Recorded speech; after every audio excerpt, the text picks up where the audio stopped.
This year, I'm interning with InterVarsity, and tonight I have the privilege of talking about this question: how can a good God allow suffering?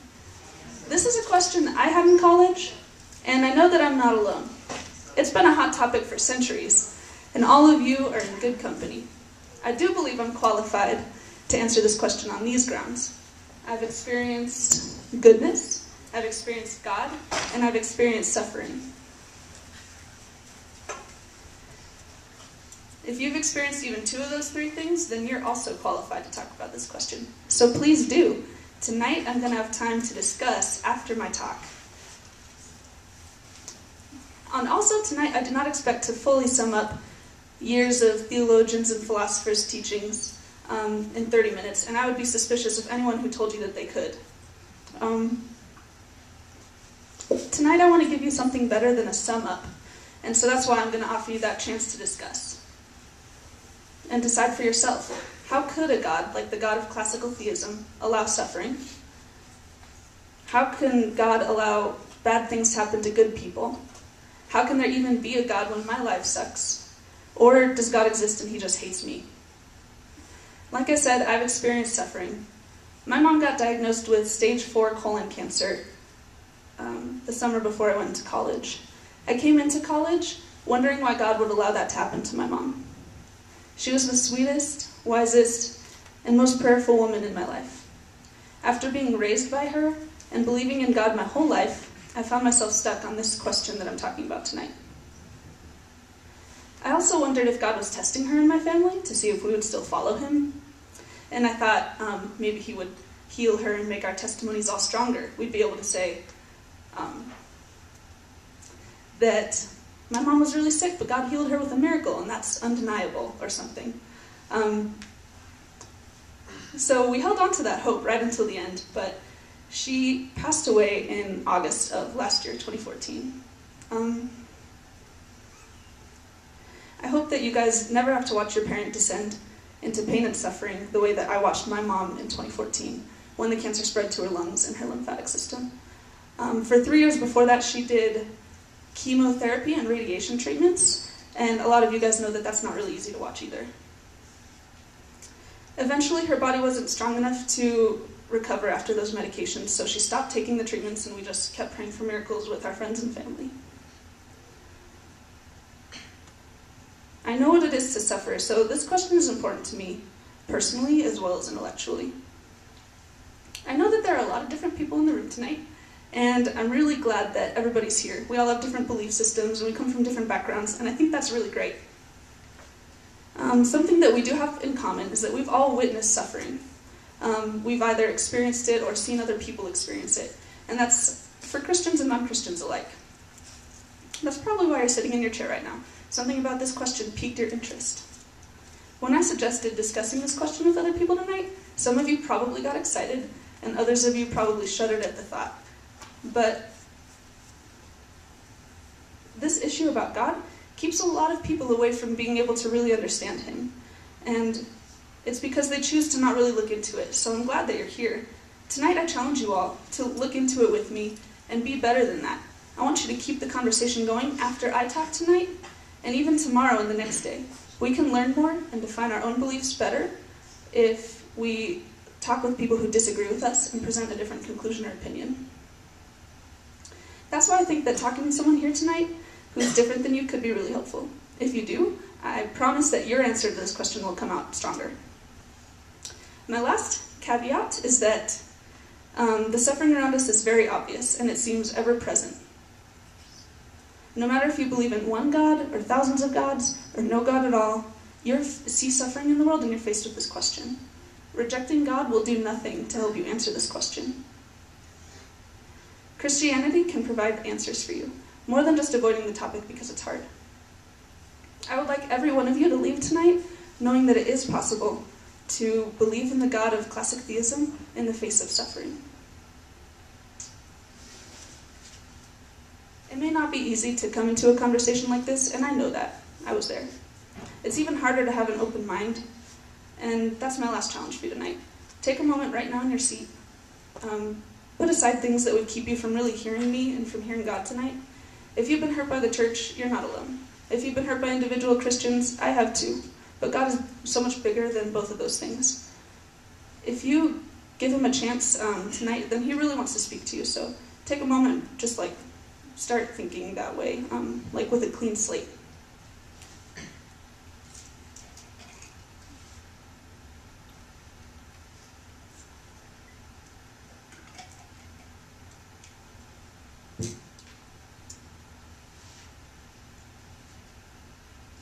Okay, one theological string of reasoning that I can condense and present to you tonight is based on a foundational belief of Christianity, that God is good. Christians wholeheartedly believe this to be true. Today we've probably heard that phrase quite enough. It's kind of a cliche. But if we really think about it instead of passing over it, we can engage with this line of reasoning, and it's written all over our holy book, the Bible, God is good. He showed us his goodness by making us humans and giving us free will. Okay, if I was God, then I think I would have fallen for making an easy creation. I am, by the Myers-Briggs type test, an ENFP, which means I'm a huge people pleaser. Yeah. And by the Enneagram personality test, I'm a type 7, which means that my main pursuit in life is for happiness for myself and others. So I would have definitely created a world full of little people, and they would all just love me and be happy. That would be the purpose of it. I would also make sure that there was no suffering, or evil, or stealing, or sadness, or name-calling, or pain, or fighting, and definitely no wars. How would I do that? Easy.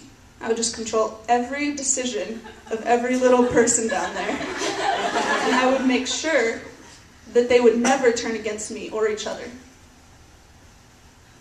I would make sure everyone got enough food, and that everyone was taken care of equally, and that they would all care for each other too. Wouldn't that be awesome? By forcing them to be whatever I want, then I could have my own little paradise of love and happiness. There could be no other outcome, because I would be controlling them all.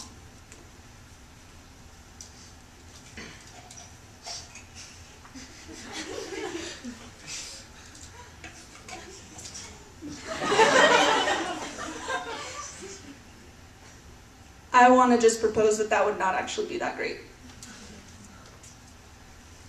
Even though I would get total love and cooperation from all my little friends every single day, I would start to question how authentic it was if they had no other choice. If I was God, I would be very different from the God of Christianity today. I would be more like an overbearing parent, a controlling taskmaster, and a dictator in the disguise of God. The God of Christianity, the God that I believe in, is very different. He is so good that he took a risk and chose to make a world of free-willed people. He wanted his creations to be able to really love, not just to be robots. This decision was great for him, as well as for us. Because of it, we get to experience real life and life in abundance, instead of something pre-programmed. The benefit for God is that he gets real worshipers who choose to get to know him and spend time with him daily. So I want you guys to think about that. Valentine's Day is coming up. It's on Saturday, in case you forgot. Imagine that you're with your ideal significant other and you're going to see him or her on Saturday. You meet up at a restaurant and he's holding a bouquet of your favorite flowers. I said he because I'm imagining Trick, my boyfriend, bring me my favorite bouquet of flowers on Saturday.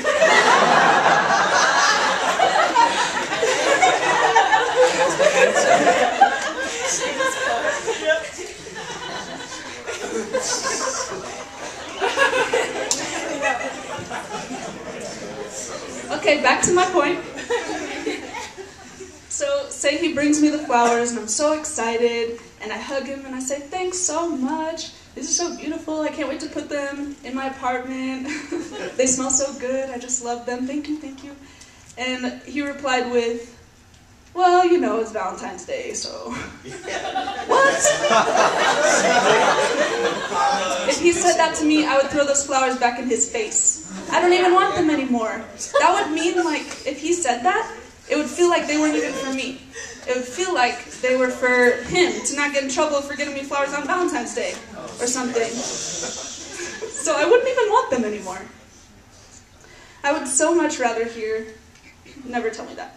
Just never tell me that. I would so much rather hear how when you went to the store, even with the intention of getting me flowers, maybe you saw those particular ones and they stood out to you, or they were so beautiful. You knew that I would like them, you saw that they were my favorite kind or something. And that's the sort of stuff he does say, you guys. He's really great. And he would know to never offer me meaningless flowers or fake affection. When he gives me flowers because he loves me, I feel my need for romance being fulfilled. If you go out of your way to do something nice for someone, romantic or not, they will feel that love, romantic or not. It is still love to get someone a gift, encourage them for no other reason than that they're really great. Serve them in some way, spend time with them, even just text them and tell them that you're thinking of them. And as much as those actions show love to a person, they also fill up our own hearts a little bit. When Trick gets me flowers, not if, he will get a little joy out of it too, because he'll see how happy it makes me, and he'll know that his money and his time were well spent doing those things. My point is that for God, our worship and pursuit of him really is worthwhile. I know that he wants to romance us in a grand way.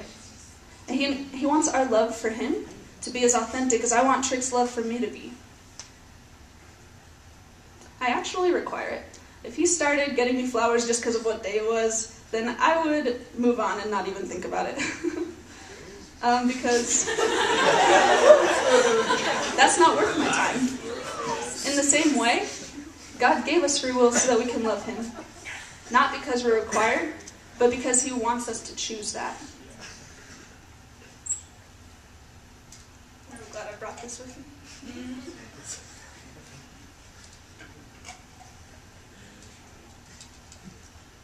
But there was a cost to his decision.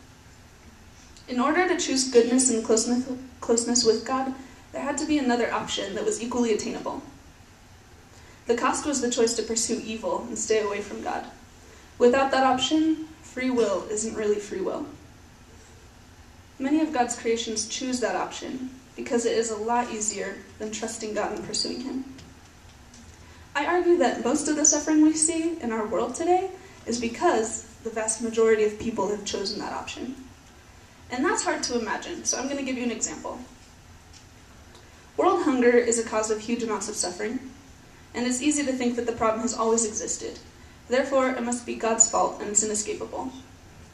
If we look at it through this different lens of being a man-made problem, we can start to see that world hunger didn't just happen. I propose that world hunger is the result of billions of decisions from individual people. It is the result of corrupt governments that could create and protect sustainable resources but choose to ignore their citizens instead. It is the result of most of the first world closing its eyes and ears to the plight of the third world. And it is the result of those who have access to a lot hoarding it all and not giving or sharing with anyone who lives in circumstances like poverty, sickness, and oppression. The immense suffering of world hunger is due to billions of decisions to disobey Jesus' teachings. Call it what you will. Jesus taught that it is a basic human responsibility to care for the sick, hungry, and dying. He taught that if we ignore those kinds of people, we shouldn't even call ourselves his followers.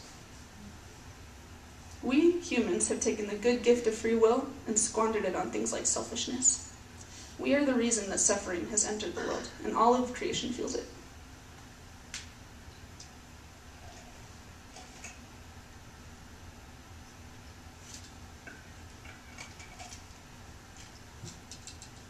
I wanted you guys to sit with that for a little bit, because it's not really easy or pleasant to hear. It doesn't sit well with us to consider that line of reasoning. You may be thinking to yourself, I get it, people suck sometimes, I've seen that myself, but why can't God just change the rules that our poor choices don't affect billions of other lives? Why do I have to feel responsible?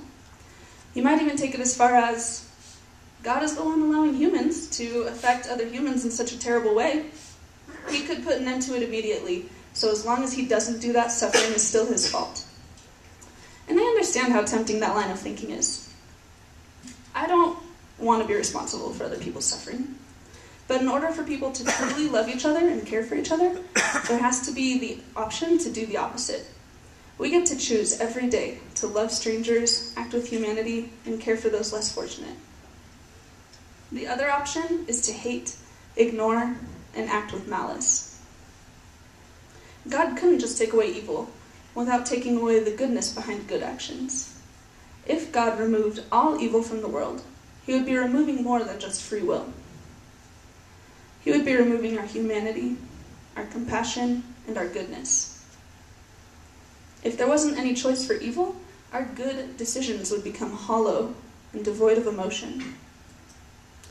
We would have no choice but to love, just like in my perfect little paradise from before. I also want to consider what removing all the evil from the world would look like. If God wanted to play it safe and wipe out every single person with the capacity for evil, I think we'd all be obliterated. Actually, I know for sure we would all be obliterated. But let's say he wanted to be more risky and only wipe out people who had actually done evil things. I wonder what would happen to me.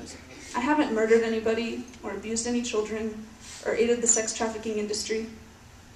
I don't consider myself an evil person, but when I look at my own actions this way, I see a lot of unpleasant truths. I have lied and cheated a lot. Not in relationships, but in basically everything else. I used to say, if you're not cheating, you're not trying.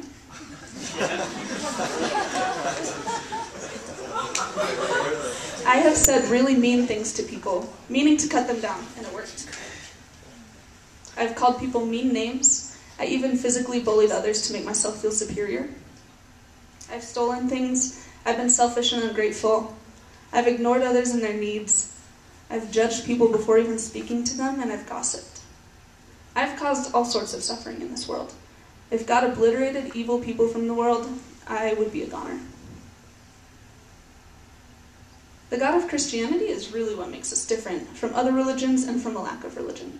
He desires to be with us so much that he will not reverse his decision to give us free will. He loves that we can freely worship him and romance him with our lives. As long as there's a chance that we will choose to pursue him and love him back, he will not just obliterate us for making the opposite decision. He loves us too much.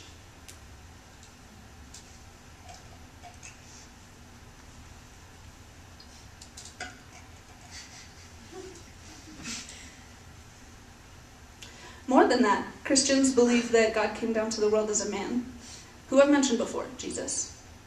He was still God and healed people and did miracles, but he was also fully a man. He was a human. This is important because it means that our God knows what it's like to suffer in this world. Again, he's different from any other God you will hear about because of this. He was willing to make that sacrifice and live as one of us. He knows what we go through even today. He knows what it's like to be hungry and to be made fun of. He knows what it's like to be hated and even beaten and betrayed. Yeah, he does know what it's like to be stabbed in the back by a best friend.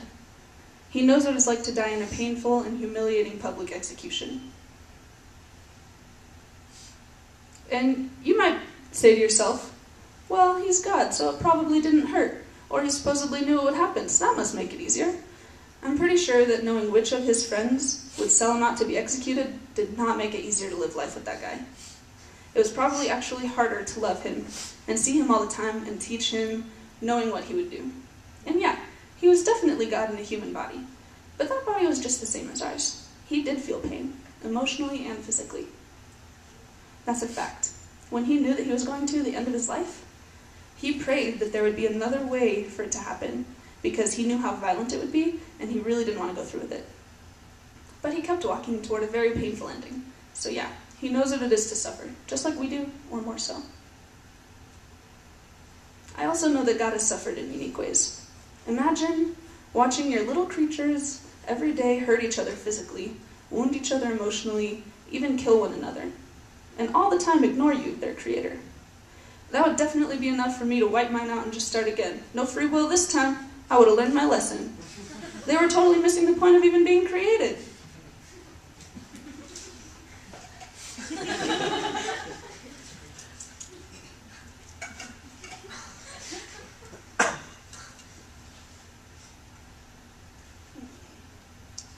More than all that, I'm going to tell you how I personally know that God knows suffering intimately. He was right beside me and watched with me as my mom died in a painful way. She was one of his most wonderful creations, so gentle and loving and compassionate on everyone all the time.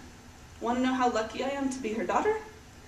While she was dying, she called all of her friends who also knew me pretty well. She told them that after she died, they had one job: to tell me how much she loved me and how proud of me she was. She was the most considerate woman I've ever known. God was with me when I heard her last words to me, and when I watched her take her last breath. He was weeping while I was weeping. He had just lost one of his most devoted followers. Out of all of us, she had the most faith in God throughout the whole thing. She knew that she was in his hands, even as her fight with cancer was turning for the worst. When she was on oxygen and too weak to move, she called us all to her chair so that we, as a family, could pray for each other to be strong. God never left me and my family, not for a second. And for a long time, I didn't understand why this happened this way. She will never see me get married or meet my children or hear me giving this talk and be proud of me for doing it. And I did blame God for her death, but I continued to talk to him about it, sometimes yelling. I knew that if my dying mom could continue to be faithful amidst all the pain and hopelessness that she was facing in her situation, that I can continue to be faithful now while I'm healthy. And even though I was really angry at him for a while, and I can still get that way at times, I felt like God was trying to draw me closer to him in my suffering. He didn't just leave me to deal with it or get mad at me for being upset. He was trying to tell me the thing that I needed to realize most, that he was right there with me, missing her, and mourning her with me.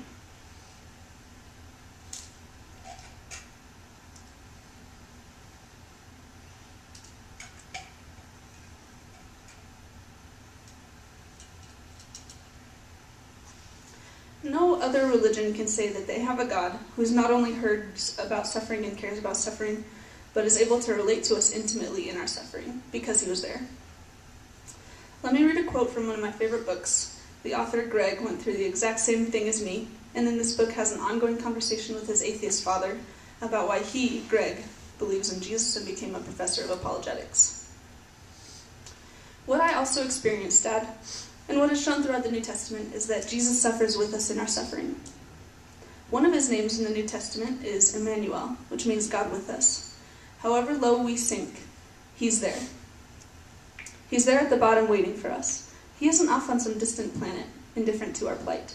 He's in the midst of all we go through. You may remember that my first year in college, I went through a long period of acute doubt over the truth of Christianity. This problem we've been discussing, the problem of evil, was at the heart of it. I was torn between two opposing convictions. The world, with all of its beauty, design, intricacy, and personal characteristics, demands that there must be a God. But I thought at the same time, the suffering of the world says that there can't be a God. It all came to a head for me one cold February night as I was walking back from an astronomy class at the University of Minnesota. Thinking of the grandeur of the stars we'd just been looking at, I was saying to myself, there must be a God. But thinking of the nightmarish suffering happening in Auschwitz, I was saying to myself, there can't be a God. The two thoughts were battling with each other at hyperspeed. I was tormented. Finally, just as I approached my car, I looked up to the sky and cried out with a loud, angry voice, the only God I can believe in is one who knows firsthand what it's like to be a Jewish child buried alive, and knows what it's like to be a Jewish mother watching her child be buried. And just then it occurred to me, that is exactly the kind of God Christianity proclaims. There is no other belief which does this. Only the gospel dares to proclaim that God was born a baby in a bloody, crap-filled stable, that he lived a life befriending the prostitutes and lepers that no one else would befriend, and that he suffered, firsthand, the hellish depth of all that is nightmarish in human existence. Only the gospel portrait of God makes sense of the contradictory fact that the world is at once so beautiful and so ugly. I guess what I'm saying, Dad, is this. I don't know exactly why God didn't answer our prayers for Mom. I know that if it wasn't for human sin, and if we weren't involved in the spiritual war, this painful situation would never have arisen. But more important than this explanation is this understanding.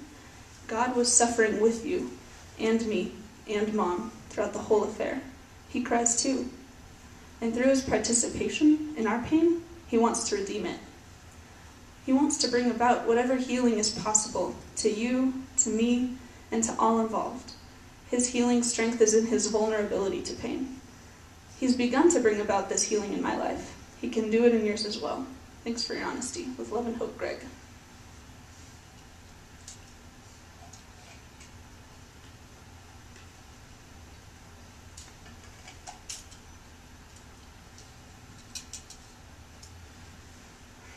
I came into this presentation knowing that this issue isn't just a logical one. For me, the personal and clearly emotional aspect is just as important as satisfying my intellectual curiosity and as solidifying my beliefs. I would never want to just rattle off some Christian answer to you and not give you the chance to make the personal connection with this personal God. I connected with him during my suffering and because of my suffering. And even though it hasn't gone away or gotten a lot easier to live without my mom in the past 6.5 months, I know that God hasn't left me either. And even though I don't get why she had to die from this thing, cancer, that seems to just happen at random and take the lives of loved ones for no reason, my pain was eased, knowing that God was mourning with me. He was in the midst of my suffering. And I know he's there in yours too. Tonight, I will give you the chance to acknowledge God and to appreciate that he's there with you in your suffering. I want everyone here to have the chance to personally connect with this God who is unlike any other. Like I said before, rejecting God and running from him will do nothing to help you answer this question. But accepting him and running to him can change everything. In a minute, I'm going to ask you to stand if you do want to run to him. I'm going to invite all of you into a new relationship with this God. It isn't an invitation to join a cult or a church or to join a religion or to be a better person. It's an invitation to make a daily choice for goodness in this world, for love instead of hate, and for closeness with the Creator who eagerly desires to be with you. This God sees you and your suffering just like he saw me. He not only cares, but he relates to you in it in a way that no other God can. If you're seeing God in a new light and you want to accept him for the first time, go ahead and stand now.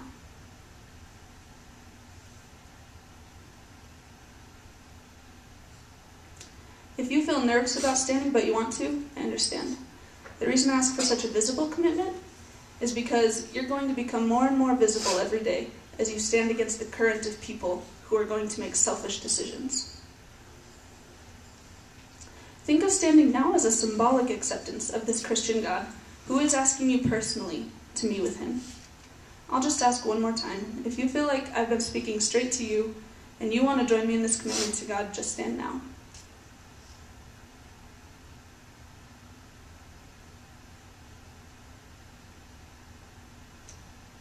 Okay, this question is for people in the room who have been Christian for a while, but have been feeling distant from God. I understand that too. When my mom was diagnosed, I had a crisis of faith, but a talk very much like this one spoke to me in a new way and led me to recommitting my life to him. If you feel like that's you tonight, show God that you're willing to commit anew by standing now.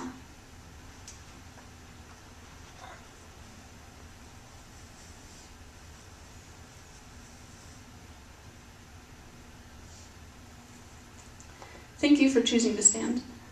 After I talk, you guys can come up here for prayer if you'd like. But for now, go ahead and take a seat. Now that I've offered that invitation to you guys, I do feel a lot better. But I know I probably didn't answer all your questions, and I don't think I ever could. I mean, I still have questions of my own. Please take time tonight to discuss with the person you came with, or take a chance and ask a stranger what they think about what I had to say. I'm going to give us 5 minutes right now where you can't stand up and leave without feeling awkward. You can come to the front though, and if you're on the prayer team, come up too. Don't let this important issue die away. Take this small amount of time and start a conversation in your seat with someone next to you.